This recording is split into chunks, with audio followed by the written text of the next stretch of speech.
Hello comrades, Commissar Bro here today with an after-action report of Spain in the World War I mod. That's right, see? We got the German Empire, Austria-Hungary, the Ottoman Empire, so on and so forth.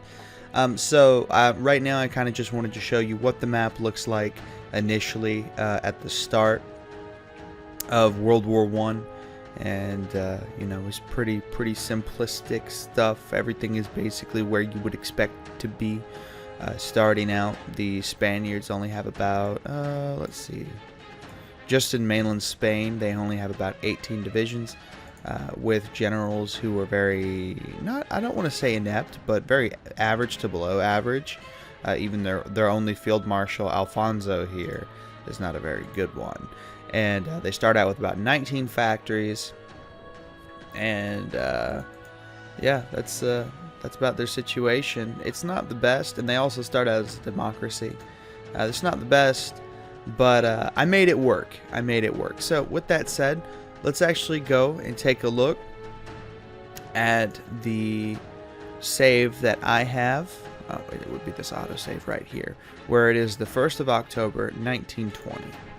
Alright, so as you can see, just at face value, the world is a completely different place. The Qing dynasty is now the Republic of China. The Allies have defeated the German Empire and Austria-Hungary, and and I'm unfortunately on the losing side of that war. Now, I would continue a playthrough of this, but unfortunately, it just continuously crashes, and I don't know why. So I'm unable to continue past this particular point.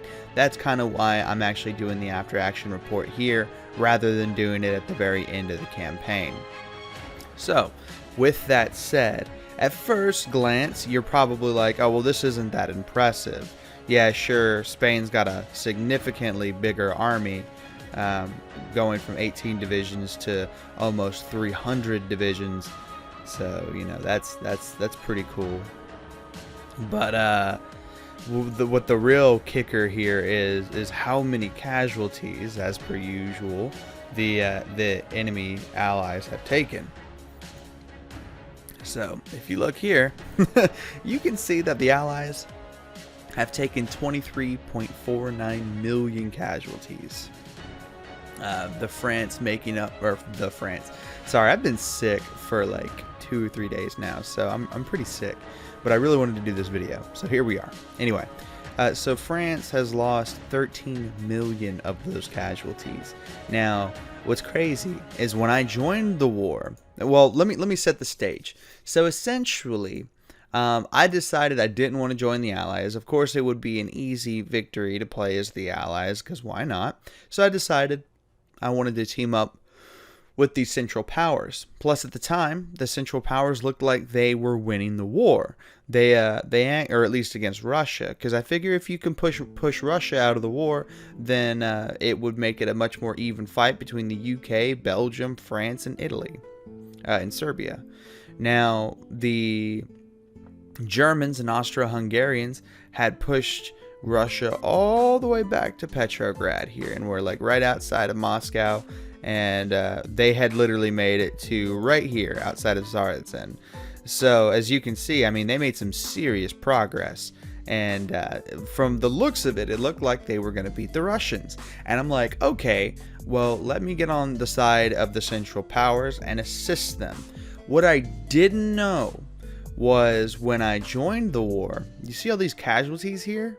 Yeah, take off about 3 million. That's what the casualties of the Central Powers was when I joined the war. And this was only 5 million. So basically, I had been bamboozled. I had been fooled. Like, the Central Powers were actually on their last leg, and their attempts to push into Russia were more essentially of a last-ditch effort to try and put the Russians out of the war, because the Soviet Union, the Soviet coup failed, and the Russians put it down very easily. Like I said, the Central Powers were unable to beat them. So fast forward to basically when my two allies got put out of the war. They took about 2.5 million more casualties, or 2.7 more casualties, somewhere around there. And basically I've been left to fight all of the allied powers by myself, and this has been the case for the past 6 or 7 years. As you can see, I've only lost 676,000 men, and again, the 15 million of these losses roughly are just me. Our Spanish defensive lines and fortifications, and effectively fighting against the French, Russian, and Belgian forces, and the Italians. They've tried to invade, as you can see, quite often. That's why I have so many men stationed along the border of Spain. The one area that I'm confused as to why the Allies aren't a bit more aggressive is down here in Morocco. I don't really understand why. They did take Rio de Oro, which kind of sucks for us. But, I mean, there's not much we can really do about that, unfortunately. We did lose the Canary Islands as well, but again, nothing I can do about that.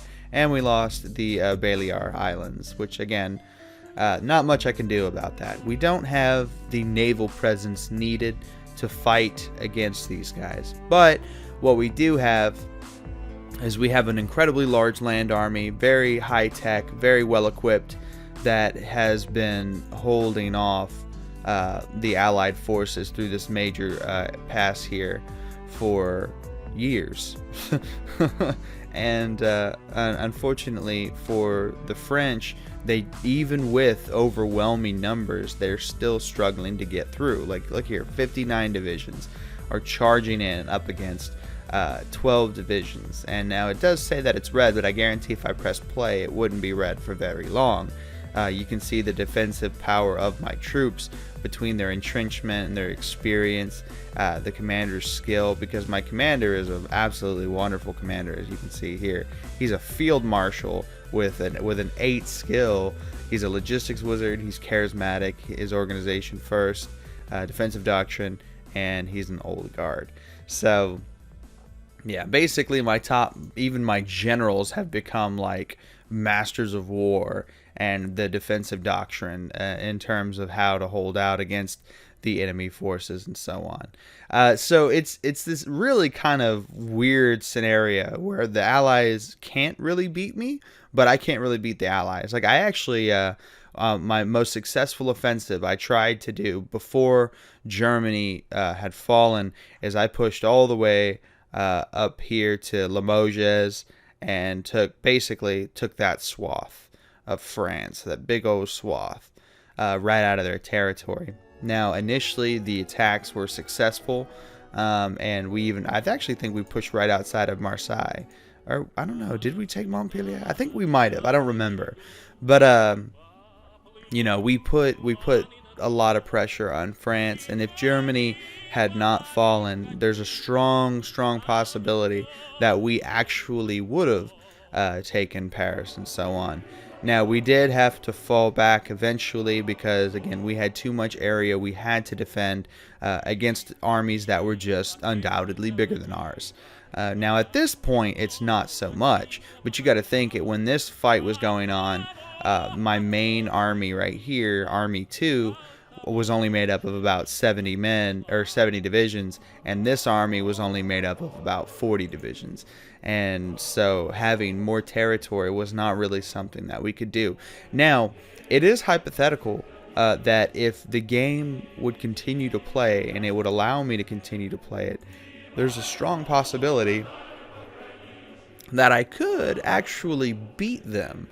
But again, I don't think that's going to happen here, unfortunately. How much of my population am I utilizing? 12%. Yeah, that sounds about right. I'm utilizing 12% of the Spanish population, and unfortunately for me, that doesn't seem to be enough. I'm just gonna have to end up using more. But yeah, so that's where we are in this particular scenario. The Central Powers have all fallen, all of them, and we are the last left, fighting a stalemate, I guess you would say. Not really a losing battle, but definitely a stalemate. against the Allied powers. And truly, I would like to push out and fight back against France, because I mean, you look at their unit numbers, they're probably almost out of men, but it's not really gonna play through. Like, it just keeps crashing. Like, let me see if I can actually press play. So if it crashes, you're just gonna have a black screen of me saying, "See y'all later, commissars," or "See y'all later, comrades." But yeah, see, look here, you can kind of see where the French have been pushing along the border. I really want to take my territories back, but we can't until we get the necessary boats. Like, the Germans still have flotillas just hanging out in the ocean there, just blasting away at dudes, which is pretty cool. But like, these attacks at this point are almost entirely fruitless, coming in from the Allied side. And I mean, you could almost watch, like, look at that. That was just 10,000 men who just died. There's another 10,000. And like, the whole strategy they've got going blows my mind, because like, they're just throwing tens of thousands of lives away in very fruitless endeavors. I'm actually going to speed it up a bit more. Yeah, just throwing lives away in these fruitless battles that are literally not gaining them anything, or gaining any territory. Now, I am being affected by attrition in some of these areas, though, so that's not good. I probably have some of my roads. Am I still? Yeah, still doing construction repair. Alright, let's go to construction. Let's bump that up, bump that up, bump that up, and bump that up, and bump that up too. Fix all that stuff. I'll bump that back up there too. I've been trying to build like land forts and fortifications, since so many of their troops come busting over the border and attacking these fortifications. I basically want to make it to where if they're going to come in, they're going to take a lot of casualties in doing so.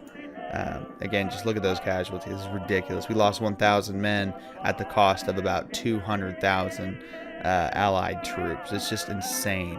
And the majority of these losses are coming out of France. Like, a huge number of these losses are coming out of France. And even Belgium. I don't know how Belgium has so many troops. Like 154 to 272 divisions. That's insane. But thankfully, we could hypothetically sit here and hold out all day, because we have the entrenchments, our armies are well established, and so on.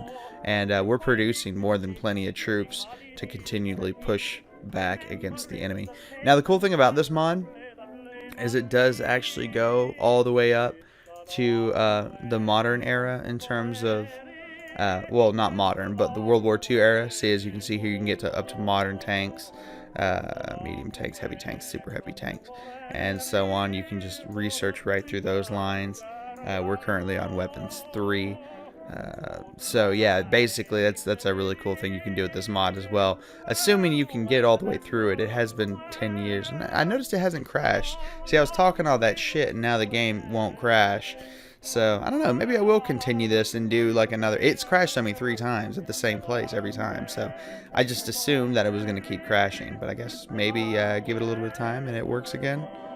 Yeah, because that's what it looks like. Yeah, see, look, I got all the way to November.